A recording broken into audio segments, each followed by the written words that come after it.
Welcome back to Wakefield, and there's quite a lot of progress actually. You can see some of the stud works have gone inside. I'm just going to show you a little problem we've had here. Initially the plan was to get rid of this tree, but we love trees. You don't need to get rid of trees. You can find a way to work around them. So we're going to actually pull out all this brickwork and try and repurpose the wall. Even if it's just single brick in the end, we're going to try and fix it up here because it's actually okay on this side, and then keep the tree, you know, keep a bit of greenery. We don't have any garden space, so why not? We've had the steel guys in today to quote all the works that need to be done along here. So we're going to be, all the bricks have been taken down. We're going to use them all again to rebuild the wall, and then have a little steel fence that runs all the way along here. Again, brickwork in there to close that off. And this will then be a nice steel gate, and that will be the main entrance to the property. That will be the front door. It will be a door with a glass window, and then glass windows on either side. And it'll look quite nice when it's done. So inside, right. So we've had more of the MFs come up this last week, and you can see where this room is now going to be divided. This is going to be one bedroom where you are.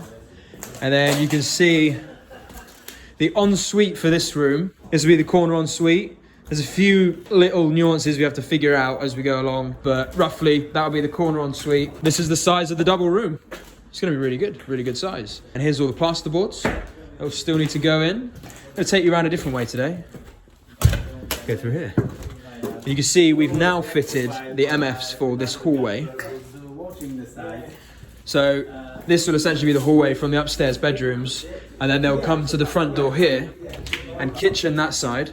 And this is going to be the other bedroom, which is a massive bedroom. Now the studs are up. You can see just how big this place is going to be.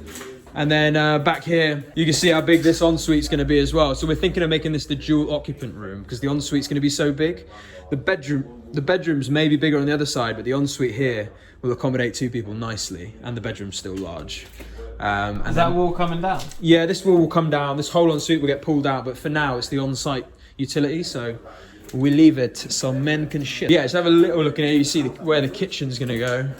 And then it's the only found out was the tenant. So obviously the kitchen will sit along this back wall here, along there, and then that will be living room the other side, beyond Eric's beautiful face. Why is the kitchen gonna be here? Why is this even? Well, I said about this in another video, but building regs wouldn't allow us to have an open plan kitchen downstairs because of fire escape issues, even though we proposed to have the kitchen set way back onto that wall and to even have some sort of mini divider in between. They just weren't having any of it. They needed adequate escape with fire lining in between, which is fair enough. It's the way it is, but it means we lose all of this communal space, which is quite annoying, and from a design aspect I don't like it as much. But that's what happens when you go to 7 beds. You hit different regs. We've got sui generis planning on this, so it means you have to be compliant and a lot more stringent on fire regs because you've got more people living in the property, which is, you know, more potential problems for fire hazards. This is the way it is. And then upstairs, you can see here, as I mentioned in another video, about the brickwork issues and how we had to add the steel brackets. And here's the steel brackets at work, holding the bricks in place. And I'll show you a few more of those. Again, some of the plasterboard's starting to go up in here. Looking good. So you can see where the shape of the room is going to be now. This will be a smaller room, but bear in mind it's got a built-in wardrobe. So there won't be a standing wardrobe in here. And then consider a desk will go to the side of the bed. It's going to be a good size. Good size, and we'll be able to fetch 450 for this room. This room's taking shape. And this room we should be able to get maybe 475 minimum, maybe 495. Funny angle, this one, isn't it? It is an odd angle, so we have to get 1.5 bed in here.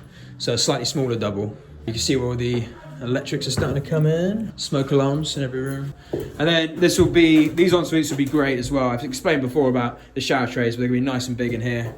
And then back to back for both of these rooms.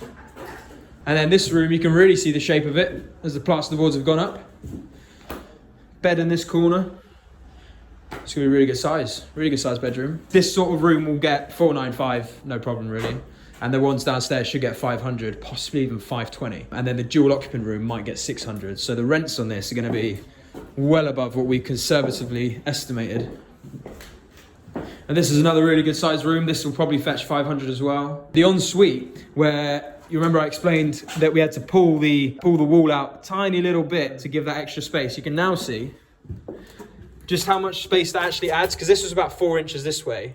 And for, you know, I'm quite a small fella, but anyone who's a bit bigger, you know, you might have a bit of an issue when you're rubbing your hair and stuff. So it makes all the difference, those little changes now will become a lot harder later on. So yeah, really good size en suites, good size bedrooms. You can see more of the steel brackets gone in here, fill it in the cracks, and then the steel brackets are to hold the brickwork essentially and stop any further movement. The structural survey report on this one was pretty fair, so we're just making extra precautions so that long term it's a much better property.